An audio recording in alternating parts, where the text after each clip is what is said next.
مختلف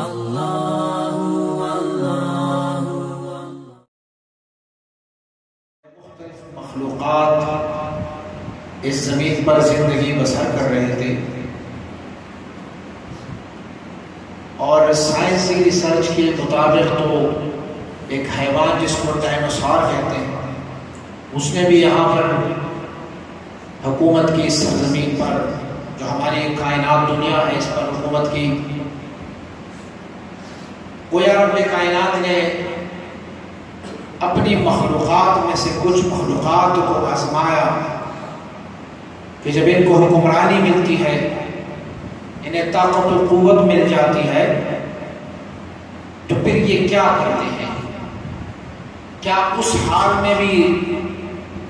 اللہ رب العزت کی طاعت و عبادت میں مشغول رہتے ہیں، یا پھر اپنی سرکشیاں کرتے ہیں، منمانیاں کرتے ہیں؟ جب یہ ساری حکومتیں اس دنیا پر سے گزر گئی اور معلوم یہ ہوا کہ ان ساری حکومتوں نے، ان سارے زور آور لوگوں نے اپنی اپنی منمانیاں کی، تو رب کائنات کی رحمت جوش میں آئی اور رب نے فرمایا میں اس دنیا پر ایسے مخلوق کو پیدا کرنا چاہتا ہوں، ایسے بندے ہو، ایسے اللہ رب العزت کی پیدا کردہ مخلوق ہو جس کا کوئی اور مراد اور مقصد نہ ہو ماں سوائے رب کی رضا، اللہ کی عبادت اور اطاعت مراد ہو۔ تو رب کائنات نے عزم نے فرمایا کہ انی جاعل فی الارض خلیفہ۔ اللہ کریم نے فرمایا میں دنیا میں اپنے ایک خلیفہ کو بھیجنا چاہتا ہوں، اور خلیفہ کیسے ہو؟ وہ کوئی ایسا بندہ نہ ہو، کوئی ایسا شخصیت اور کوئی اس طرح کی شکل و صورت والا نہ ہو کہ جن کا رب سے تعلق ہوتے ہوئے، بندہ ہوتے ہوئے بھی بندوں کو اپنے رب سے ملانے کا کام ایسا انجام دیں۔ اب ایک ایسا خلیفہ ہونا چاہیے کہ جس خلیفہ کی رسائی رب تک بھی ہو اور جو مخلوق میں بھی رہ رہا ہے۔ حضور مصطفیٰ کریم صلی اللہ علیہ وسلم کی بارگاہ میں کسی نے حضور کی شان پر انگلی اٹھائی اور کہا کہ اگر رب نے نبوت دینا ہی تھا تو پھر کسی ملک کو دے دیتے، آپ کو نبوت کی ملی؟ تو اللہ کریم نے جواب فرمایا اپنی طرف سے، فرمایا کہ اپنے ملک کو بھی بھیج دیتا، کسی ملائکہ کو بھی نبی اور رسول بن کے وہ آپ لوگوں کے پاس آتے تو تب بھی میں آپ جیسے ان کو لباس پہناتا، آپ جیسے کھانا کھاتے، آپ جیسے گھومتے پھرتے رہتے تھے، کیونکہ اگر ملک صفتی ملائکہ میں ہوتی اور انسانی شکل میں نہ ہوتے تو پھر تو ایک اعتراض اور کی بھی گنجائش موجود تھی۔ وہ کیا؟ کہتے یہ تو نورانی مخلوق ہے، یہ تو گناہ کرتے نہیں ہے، ان کے پاس تو نفس ہے ہی نہیں، اسی لیے اس نے انتقام ہی یہی کرنا ہے۔ ہمیں لوگ کہتے ہیں نا، کہتے ہیں یار یہ لوگ جو ہے نا، یہ داڑیاں اور امامے، یہ سارا یار ان کا کلچر ہے، اس نے کرنا ہی ایسا ہے، فلہذا ہمیں کیا ضرورت ہے؟ تو رب کائنات نے یہ فرمایا کہ میں ایک ایسے خلیفہ کو بنانا چاہتا ہوں کہ وہ خلیفہ ظاہری جسامت میں، ظاہری شکل میں آپ جیسے ہو، کہ جو بار بار مصطفیٰ کریم صلی اللہ علیہ وسلم اللہ کریم جب فرماتے ہیں کہ قل انما انا بشر مثلکم، کہہ دو یا رسول اللہ صلی اللہ علیہ وسلم کہ میں تو آپ جیسا ایک بشر ہوں۔ مراد اور مقصد اس سے انسانی ساختمان اور انسانی جسم، ہاتھ پیر جیسے دوسرے انسانوں کے ہیں ویسے ہیں، لیکن مصطفیٰ کریم صلی اللہ علیہ وسلم اللہ کے برگزیدہ بندے جو ہوتے ہیں ان کا جسم بھی دوسروں سے ممتاز ہی ہوتا ہے، ایسے امتیاز رکھتے ہیں کہ بظاہر تو دکھائی یہ دیتے ہیں کہ آنکھیں وہی ہیں جو ہمارے جیسے ہیں، یہ وہ آنکھیں ہیں، لیکن ان آنکھوں کی قوت اور طاقت کا ملاحظہ یہ فرمائے کہ رب کو دیکھ رہے ہوتے ہیں، اللہ کو دیکھتے ہیں۔ لا تدرکہ الابصار، کوئی آنکھ اس بات کو برداشت ہی نہیں کر سکتا کہ وہ اللہ کا دیدار کر لے، لیکن میرے اور آپ کے آقا کو اللہ نے وہ آنکھ عطا فرمائی کہ ما زاغ البصر وما طغى۔ تو رب کائنات نے اپنے خلیفہ کو جب بنانا تھا تو اس خلیفے کے لیے کچھ ایسے صفات بھی عطا فرما دیتے، صفات بھی کچھ ایسے عطا فرما دیتے تاکہ لوگ ان صفات کو دیکھیں، ان اوصاف کو دیکھیں، ان کی کمالات کو دیکھیں، بندے رب کے قریب ہوتے جائیں۔ نہ یہ کہ کوئی ایسے صفات ہو کہ خالصتاً بندگی کی صفات ہو اور لوگ اسے دیکھیں اور یہ تصور کرے کہ ان کا اور رب کے درمیان رابطے کا کیا کوئی رابطہ ہے، تو رب کائنات نے ایسے ممتاز بنائے اپنے خلیفہ کو۔ میں پہلے بھی اس موضوع پہ بول چکا ہوں کہ خلیفہ کی معنی ہے خلف،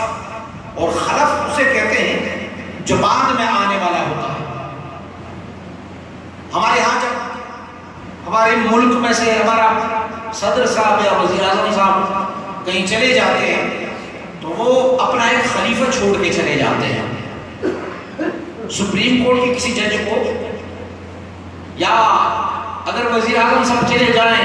تو کسی بھی سینئر وزیر کو بھی اپنے اس مسند پہ بٹھا لیتے ہیں۔ اب ہوتا یہ ہے کہ اگر اس دوران ہمارے کورٹ میں سے عدالت میں سے کوئی فیصلہ آئے اور وہ فیصلہ ضرور ہو اور اس پر ہمیں صدر صاحب کی سائن چاہیے،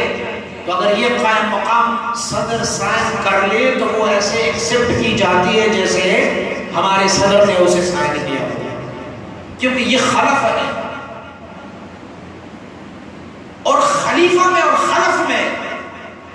صفات وہ ہونے چاہیے جو ان کی مقدم اور پیشرو کی صفات ہوتے ہیں۔ اگر وہ پاور نہ ہو، وہ قلمدان نہ سنبھالے، ان جیسے صفات کا حامل نہ ہو، تو پھر اسے خلافت کے مرتبے تک لے نہیں جا سکتا۔ آپ لوگوں نے مشاہدہ کیا ہوگا، حضور سید مبارک صلی اللہ علیہ وسلم کو جب کسی کو خلافت دیتے ہیں تو جب وہ اس کسوٹی پر پورا اترتے ہیں، اس معیار پر پورا اترتے جو معیار حضور مبارک صلی اللہ علیہ وسلم کا تھا، اس معیار پر پورا اترتے تو تب جا کے اسے خلافت عطا فرمایا۔ اور پھر خلافت بھی دو قسم کی خلافت عطا فرمایا کرتے تھے، ایک مقید اور ایک خلافت ہوتی تھی مطلق۔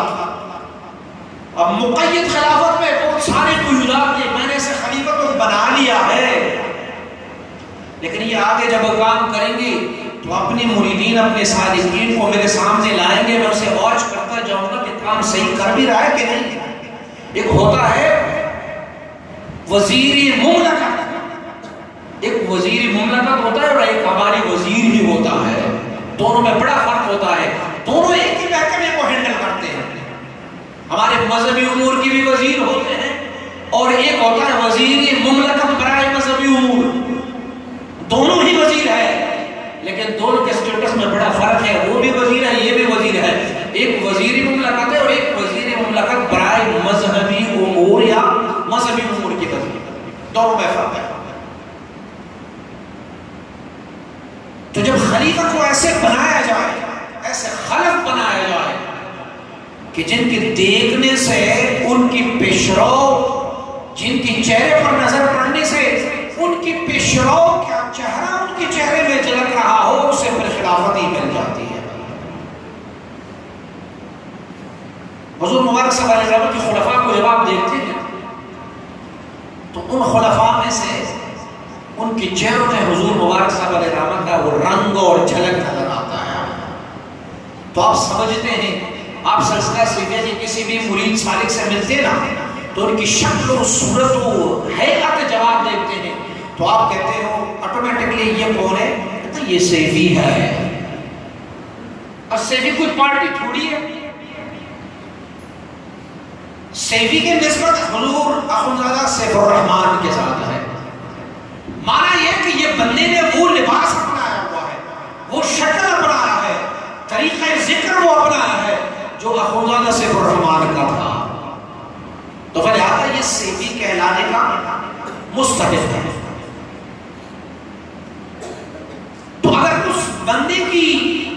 شکل اور صورت آپ کو ان کی اصل تک نہ پہنچائے تو وہ پھر خلافت کی لائق نہیں ہے، وہ پھر خلیفہ نہیں ہے۔ تو رب نے فرمایا میں ایک ایسے خلیفہ کو زمین پر مبعوث کر رہا ہوں، اور اس خلیفہ کا کام کیا ہوگا کہ مجھے کسی نے نہیں دیکھا، اللہ کو کسی نے نہیں دیکھا ماں سوائے ہمارے اور آپ کے آقا صلی اللہ علیہ وسلم۔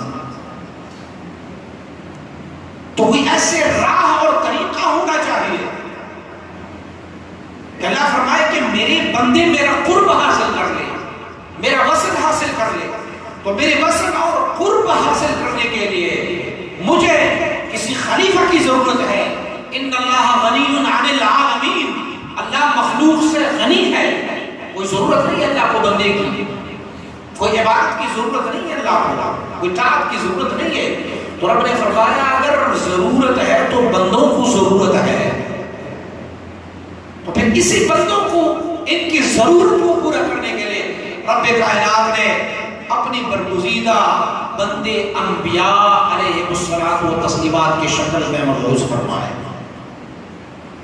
اب وہ نبی کیسے نبی ہوں گے؟ وہ نبی بظاہر تو ہمارے ساتھ اٹھتے بیٹھتے ہوں گے، بظاہر تو مخلوق کے ساتھ اٹھتے بیٹھتے ہوں گے، لیکن ان کی شان یہ ہوگی کہ وہ رب سے ملانے کا کام سر انجام دیتے ہوں گے، مخلوق کو رب سے ملانے کا۔ اور اس میں رب کائنات اپنے وہ صفات بھی عطا فرماتے رہے ہیں۔ دیکھیں اللہ کی صفات ازلی ہے، ابدی ہے، دائمی ہے، کلی ہے، اور جب رب اپنے کچھ صفات میں سے اپنے بندے کو صفات عطا فرما دیتا ہے تو وہ صفات پھر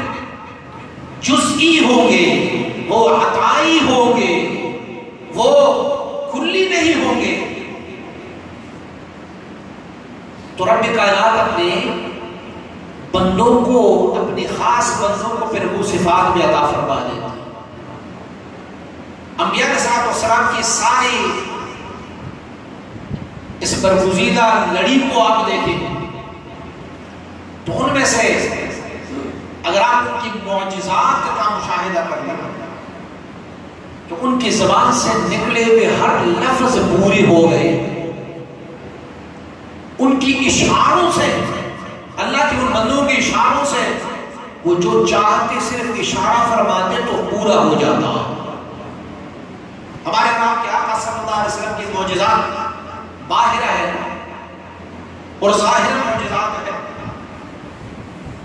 حضور سید عالم صلی اللہ علیہ وسلم کی تمام معجزات تو عظیم ہے، اعلیٰ ہے، عرفہ ہے، لیکن سب سے بڑا ایک معجزہ یہ بھی ہے کہ زبان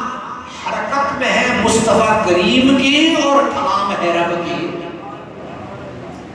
بظاہر لب ہل رہے مصطفیٰ کریم کی، کلام آپ فرماتے ہیں، رب نے فرمایا نہیں میرے محبوب، وما ينطق عن الهوى ان هو الا وحی یوحی، محبوب جو آپ لب ہلاتے ہیں یہ بظاہر تو لوگوں کو یہ دکھائی دے رہا ہے کہ یہ لب مصطفیٰ کریم کے ہل رہے ہیں، لیکن فی الحقیقت یہ رب کا کلام ہے جو آپ کے ذریعے مخلوق تک پہنچ رہا ہے۔ اور اس سے بھی بڑھ کے رب کائنات نے ایک اور بھی ہمیں طریقہ بتایا، فرمایا حضور مصطفیٰ کریم صلی اللہ علیہ وسلم بارک یہ جو کنکریاں کفار کی طرف پھینک رہے ہیں نا، بظاہر تو یہ لگ رہا ہے کہ ہاتھ مصطفیٰ کریم کا ہے، کنکریاں اٹھائی بھی ہے اور کنکریاں پھینک رہے ہیں ان کی طرف، تو فرمایا میرے محبوب یہ لوگ گمان کر جائیں گے کہ یہ مصطفیٰ کے ہاتھوں سے کنکریاں ماری جا رہی ہے۔ فرمایا لا لا وما رمیت اذ رمیت ولکن اللہ رما، مصطفیٰ یہ جو آپ نے ماری ہے کنکریاں،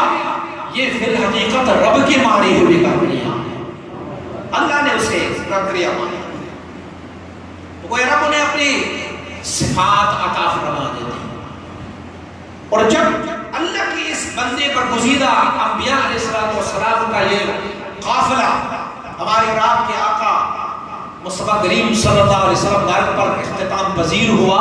آپ کے بعد کسی نبی نے کسی بھی صورت نہیں آنا، فلہذا رب کائنات نے پھر بھی اس مخلوق کی رشد و ہدایت کے لیے اپنے کچھ برگزیدہ بندے منتخب فرمائے، جسے ہم اور آپ اولیاء اللہ